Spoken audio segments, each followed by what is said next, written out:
aka the Middleman CEO. Hope you guys are having a wonderful and blessed and amazing day. If you have not been having a wonderful, blessed, amazing day, please start having it now. I give you permission to do so. Hit subscribe, hit thumbs up. Welcome to the channel. So I don't get to do a bunch of these videos. I'm trying to do more and more, but just what's important to me is that this information is helping you. That it's giving you some insight, giving you a second opinion. And honestly, that's all I want to do. So if you get any value from any of my content, including this video, smash a thumbs up. And if you have not subscribed, please consider doing so. I would really appreciate it. So let's talk about it. So I told you guys not long ago that, houses are way overpriced. So let me do a quick rundown and why I believe that. And I know interest rates are higher than what they were, but I'm telling you, it's not the interest rates that's killing the market, it's the housing price. And because if the interest rates, even if they were 10%, if the housing prices were lower and affordable, people could still pay it. If the mortgages, because the monthly is what it boils down to. The monthly is going to be, hey, how much does this thing cost me? And if it's 3, 4, 5,000 a month, then most people are out of it, right? But if it's 1,500 a month, 16, 2,000, then you probably have more people into the market. And yes, it does have to do with the interest rate or the mortgage rates, but more so with the cost of the house. So if the mortgage rates were a little higher, but the cost of the houses were down, then you probably see more people buying houses. And the fact that people are not able to afford houses means that the rent, R-E-N-T, because I know a lot of you guys hate renting. You're addicted to buying homes. But if the housing prices remain too high and people can't afford a house, they're going to rent. And so this is going to drive the rent cost up because of what? D-E-M-A-N-D. I said D-E-M-A-N-D, and that is demand. So demand is going to drive the cost of everything up because demand is going to stay high for renting. And as long as it's high because people can't afford alternatives like houses, then they're either going to go off grid, which I don't mind doing, or they're going to be forced to rent, right? So I said it before and I'll say it again. Look, the next 3, 4, 5 years is going to be the years of the downgrade, where if you lived in a house, you might get an apartment. If you lived in a 3-bedroom apartment, you might live in a 2-bedroom now, or 1-bedroom, or if you lived in a 1, you might be home with your parents or roommates. And I think, unfortunately, it's going to continue with that trend. I know Trump's going to be in office. He's going to try to do everything he can, but there's a housing supply that's hurting the market. There's an affordability issue that's hurting the market. And there's rent prices, there's price gouging. All of this stuff goes into this madness, this housing market gumbo of madness where the average person can't afford a house. So let's look at the average. All right, cost of a house in, let's see.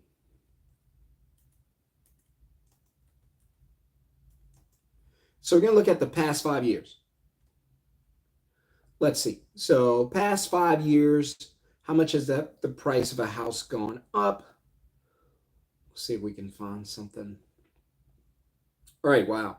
All right, this one goes even further than that. It goes all the way back to 1965 when your parents and my parents were buying houses. Well, yours were, mine never did. And the housing price in 65 was, the average house was $21,000. Just want to show you something. Let's just go to 27,000. Fast forward 30 years to 371, and then to 2022, 520. Now it has dipped a little. We're down to 500. But over the last 5 years, and we'll go to 2019. So in 2019, first quarter of 2019, housing prices were 375. They took a dip a year later to 371. So 375, we'll just say 375. And then they peaked at 525. So $150,000 increase in about 2 years. A little over 2 years. That's nuts. That's why I sold my house. Because remember, I told you guys. That's why I always tell you guys, listen, whatever I tell you, I've experienced it. I'm not telling you based on anything else. So I know Grant Cardone is on here telling you to don't buy a house. It's a bad investment. I'm not telling you that. I know Dave Ramsey is on here telling you buying a house is the best thing you could ever do. You should always buy it. They always go up in value. They always appreciate. There's always equity, and you guys love some equity. But I'm here to tell you that ain't always the case, right? And so my house doubled in value in 2 years, sold the house, got out of it. We didn't sell it because of the doubling in value, although that did help. You could buy a bunch of box of cereal if your house doubles in value in 2 years, which is once in a lifetime event, probably even longer than that, once in a generation. And what happened, and by the way, hit thumbs up, or if you have any questions or comments or opinions, you're welcome to drop it. If I see it, I'll respond to it. So we sold our house. We bought it in 2020. Just to be straight up, we bought in 2020 for 300 grand. In 2020, the house was worth I want to say like 715. Now we only sold it for 7 because we caught the end of the rush market. I call it the madness market, where people were buying houses in the blind. If you don't know what that means, it means they didn't even see your house and they were still making bids on the houses. And so we missed that window by a few months. We sold at the end of 2022. If we would have sold at the beginning, we would have got something ridiculous, probably 750 or more. And the house wasn't even worth that. It was $300,000 house, beautiful house, brand new build, beautiful community, the Viridian neighborhood. If my friends are watching, they know here in Dallas, just off the chain. And we still live in the neighborhood. We just don't own the house. So we sold the house again. And the reason I'm telling you this is because I've experienced this. So I'm telling you based on what I've experienced. Now you can take the information and do whatever you need to do to make the right decision. And so again, I'm not Grant Cardone telling you never buy a house. I'm not Dave Ramsey telling you to always buy a house. I'm the guy saying, if you're going to buy a house, there's nothing wrong with it, but never buy it the way I bought it. How did I buy it? Well, let me finish. And so we were sitting there. We were 2 years in. We bought in 20. In 22, we look at the house and we're like, wait a minute. The only way we know how to make money is by going to work. This house has a 30-year mortgage obligation. And first thing we determine is that's a long time. Second thing we determine is we need to find a way to pay for this thing that does not include going to work, because that means we have to work for the next 30 years. We didn't like that feeling. I didn't. My wife didn't. We didn't. With the family didn't like it. Just wasn't good. But we didn't think about this whenever we initially bought the house. We were just so happy to be homeowners, loan owners, because you never, listen to me, never, what did he say? He said, never, ever, you never under any circumstance own the house, right? Just want to, let that be known. You're not a homeowner. You never own it. You're a loan owner, yes, right? You own a loan that someone else gave you to buy for the house. So they actually own the house. So the lender, the bank, owns the house. That's why for you, the house is a liability. For the bank, it's an asset. Well, the bank told me my house is my biggest asset. It is an asset, but it's not your asset. It's the bank's asset. I'll prove it to you. Follow the law of cash flow. The rule of cash flow, according to Shon-Jhon, says this. Where does the cash flow? If the cash flows to you, that's a good thing. You own an asset. However, if the cash flows away from you, beep, beep, beep, in the other direction, house is beautiful. Don't get me wrong, dog. It's a beautiful house, but it's a liability. Why? Because cash flow determines whether it's an asset or liability, not how you feel about it. It's not, whether it's an asset or liability is not emotional. It's an asset because it makes money for you. It puts money into your pocket. It's a liability because it takes money out of your pocket, right? So there are a lot of things that we have to have that are liabilities. I know your car that you drive around, put gas in and pay for and take care and maintain, pay for each month, is a liability, financially speaking. It is a liability to you because it doesn't make you any money. Right? That house you live in is a liability because cash flows away from you, right? So the question is, when the bill needs to be paid, where does my cash go? right? So if the cash flows to you, it's an asset. If the cash goes away from you, it's a liability. So when your mortgage is due each month, who gets paid? Do you get paid? Does the lender pay you?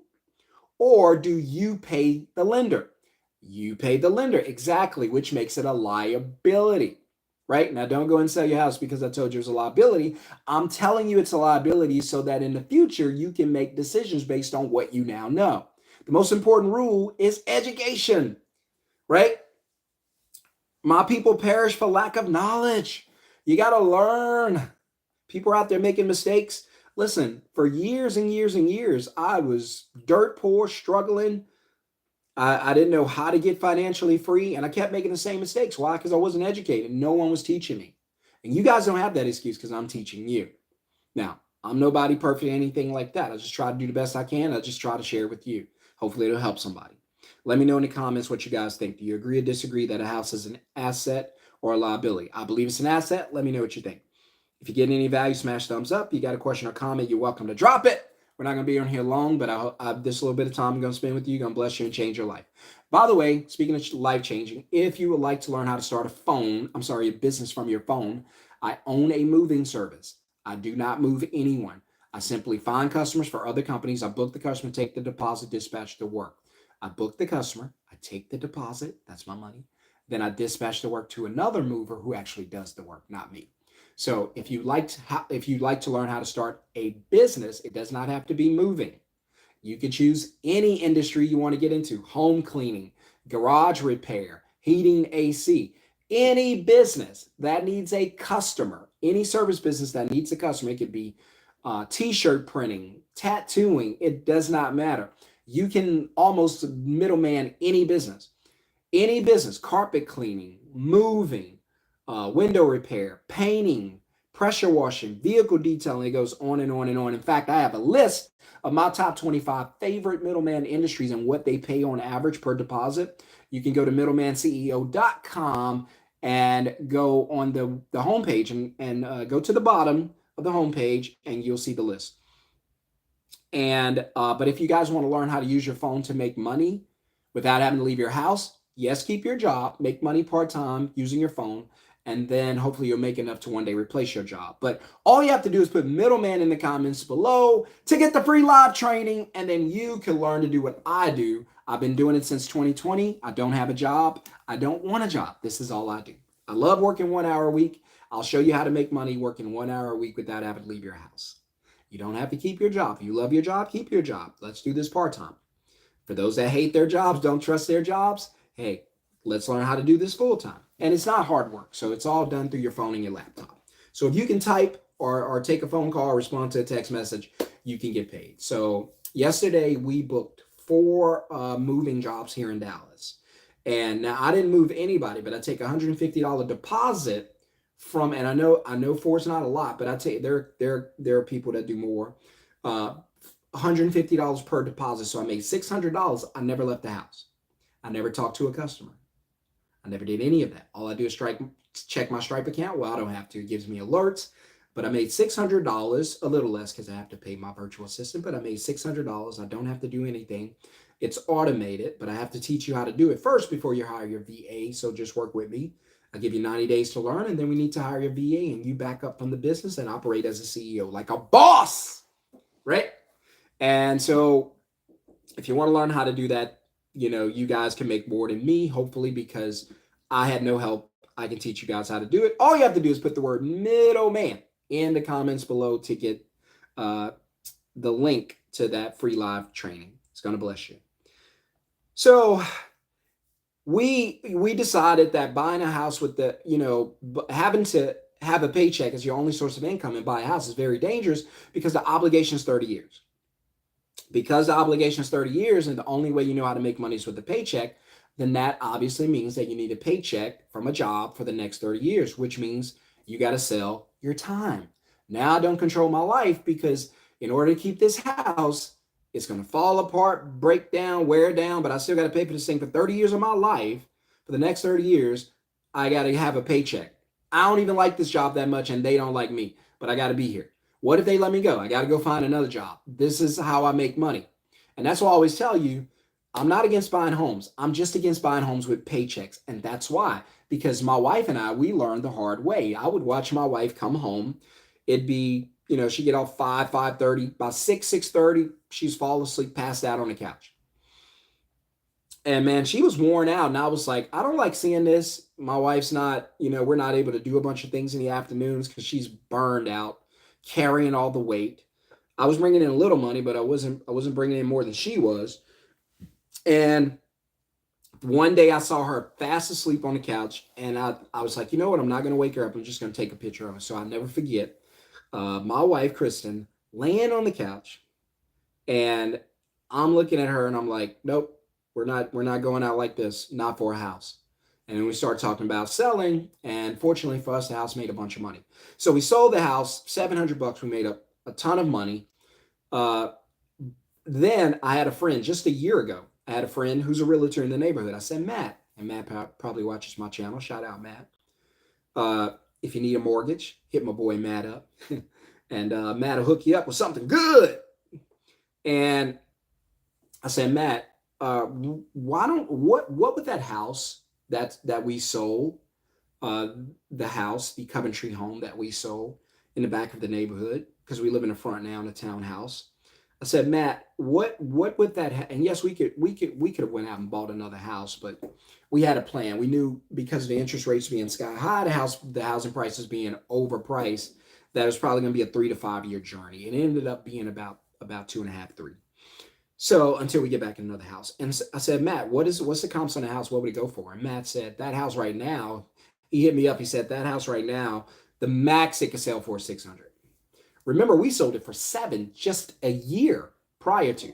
So when we sold in 2022, he checked in 2023, had lost $100,000 in value. That's why I always tell you guys, when they tell you that the prices of the real estate is always going to go up, it's always been that way like 99% of the time. Unfortunately, this is that time, that 1%, because it was so overpriced, people can't afford it. Well, if people can't afford it, if you're trying to sell a car in your yard and you have that car listed for $10,000, sure, it's a nice car, but no one in your neighborhood could afford the $10,000.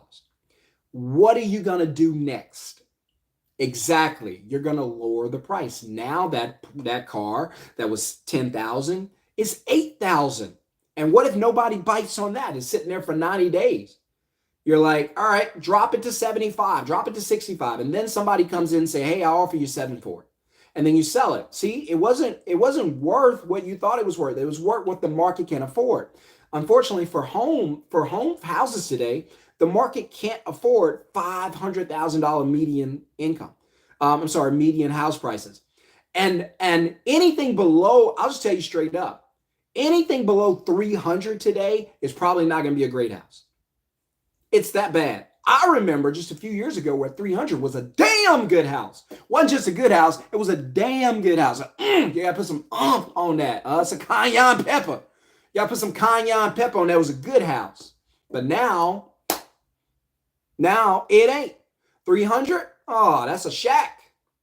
Their dog houses going for 150. And so all of a sudden, houses are overpriced. People can't afford them. So where does that drive people? Into renting. Renters know, hey, they can't afford the house. They got to rent. Prices go up. And that's where I think a lot of the gouging has come in, because I understand inflation. Inflation is the same amount of money chasing the same goods, right? But inflation also has another part. Inflation, let me see what's the best way to say this. Inflation it should be, I'll say it this way, it should be the result of increase on the production side, right? So if I have a grocery store and my bread is typically $1, but now the bread company is charging me $1.50 for the bread. Now I have to increase the price and pass it on to you, the consumer. So now my bread, which I used to sell for $1, they've increased the production price to $1.50. Now I have to sell that bread to you for $2 to make a profit. Right? So the price went up. Why? Because the production end of the supply chain increased. and then it's passed down to you. So that's how you see inflation, right? Now, when you move into an apartment complex and the apartment's already built, there's no new building going on. You didn't come in and renovate my apartment. Where did this extra cost come from? And so that's why I say, because I got a friend, true story. So before we bought our house, we lived in a 700 square foot, one bedroom. We didn't have the kids then. That was right before we bought a house when we moved here to Dallas from Louisiana. And it was one bedroom, 700 square foot, nothingness apartment, worn out, beaten up. And uh, we didn't need a lot of space with just us before the kids. Now we need a mansion. They're everywhere, cars everywhere. And so that's why we bought a bigger house. And by the way, hit thumbs up if you get any value from this channel or this content. And so when that happened, I called my friend. I said, look, because I had a friend who lived in the same complex we were living in here in Dallas. And I said, man, that now we were paying $900 for that little place. This was in I want to say 2019. We were paying $900. I called him and I texted him. I said, hey, you still over there? He said, yeah, man. I said, what are they going for now? Same units. He was our neighbor. He said, 1,600. I said, what? He said, 1,600. I said, what'd they do to it? He said, nah, it's the same old, and he used an explicit, I can't say the word. He used a bad word, right? We're just going to leave it at that because all the kids on the channel are going to go, oh, so we're not going to do that. We're kid friendly. But he used a bad word, right? Expletive. And we'll just leave it at that. And he said, yeah, man, it's the same old crappy place. And it's six. Now, from 900 to 1,600 is a $700 increase. It's like an 80% increase. That's unbelievable. That's ridiculous. And they did nothing to the apartment. So that's how you get all these apartment rates. There's being high. There's really no reason. Unless it's a brand new complex they're building, then they had to spend extra money, more money to develop it. But if it's one that's already developed, there was no reason to raise the rates. And sorry, landlords out there. I know you're mad at me now. So we decided we're not going to buy a house with a paycheck. Here's what we're going to do. We're going to buy a house again. That's why I'll tell you there's nothing wrong with buying a house. It's just how you buy it. And we're going to buy a house again. And when we do, we're not going to have a paycheck. So what did I do? I created my middleman business. This is just what we did. You don't have to do what I did. You don't have to do what we did. But this is what we did. You could do something totally different, but this worked out for us. And even though you may not do the exact same thing I did, the concept, the blueprint is the same. To use an asset that creates cash flow to buy the liability. I call it A times C equals L. Asset times cash flow equals liability. So the house you live in and pay a mortgage on out of your pocket, yes, it's a liability. I'm talking to you. It's a liability. It's the bank's asset, your liability. So now if you moved out, you got a tenant, they paid for the house and put money in your pocket. Of course, that's an asset now. But I'm only talking to you if you live in the house. So don't comment me or at me about, no, I rented out. Of course, if you rent it out, it's an asset, right? Hopefully. And so we decided, hey, we're going to create a business. So I created my middleman business in 2020. That's what I still have. And we let that business grow until this year, 2024. It's making enough money to where we were able to go and buy a bigger house in a beautiful neighborhood here in Dallas. Unbelievable home, 3,500 square feet, which is enough space. If you know, you know. And beautiful home, theater rooms. Everybody's got their own big rooms, master bedroom, almost the size of this townhouse that we're living in now. And all of that's just beautiful backyard, beautiful environment, beautiful community, everything. And we were able to do it without needing my wife's paycheck. See, I told you we were after freedom more than we were after a house. And because the goal is financial freedom, not home ownership. I'll say it again. The goal should be financial freedom, not home ownership. So we bought the house.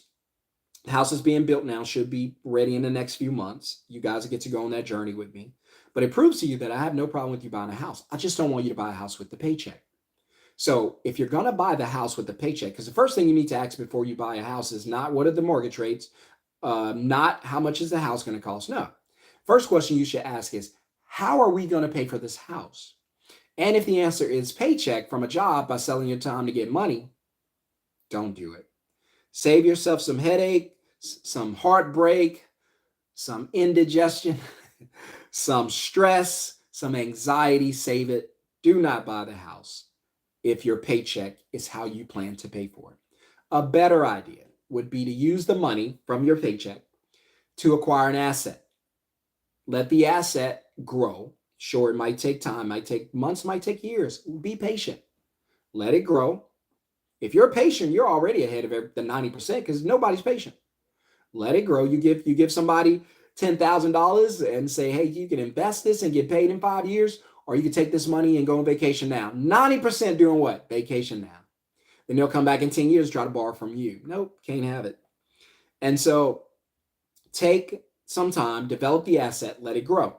Even in my class, I teach my students, if you're going to start a middleman business, by the way, if you want to get the link, put middleman in the comments below or click the link in the video description below to get the class, the free class.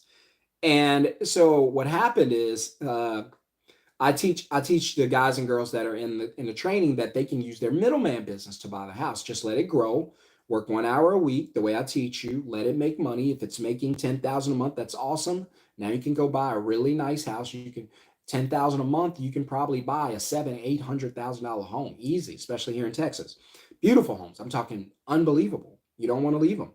And so I teach them to do that. So they have to be patient. They have to grow their business for about a year. Let it grow. Let it get consistent. Take that business. That's the asset. Develop the asset. Get the cash flow. That's the $10,000 it's making each month. And then use that money to go buy the liability, which is the home. So, and now I know, don't get me wrong. I know that under no circumstance do I own a home. I know you rent everything in this world. Nothing you own. So because you might be saying, well, I bought my house, I paid for it outright, I own it. No, you don't.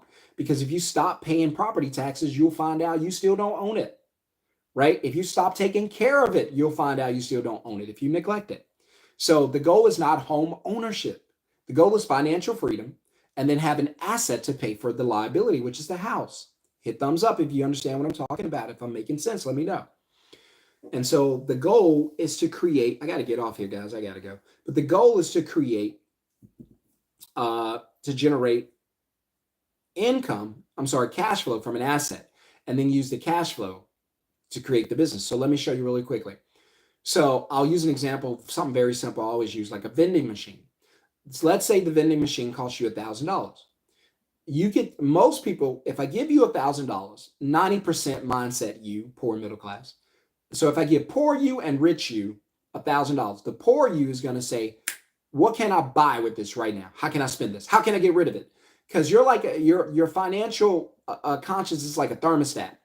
If you get money, it's not used to that. It's not comfortable. So it's going to kick in and lower you back down to your comfort level.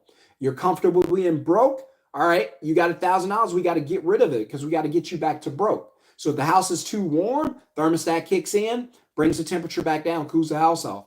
If you have access to money and you have a poor mindset, the 90% mindset, that financial thermostat is programmed to kick in and get you back down to zero because that's where you're comfortable. You probably don't think about it like that. You probably don't believe it, but I'm telling you, that's where you're comfortable. That's why you're always there.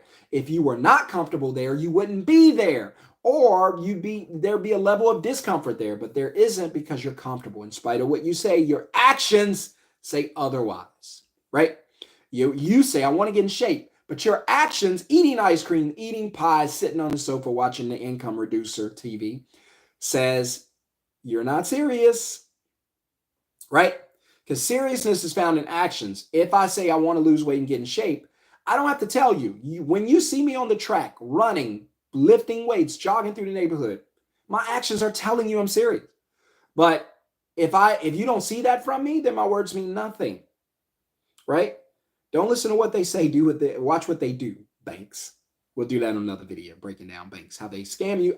Did I say that? All right, I don't want to get canceled. How you let them scam you. That's a better title. And how you let them rip you off. All right, stop.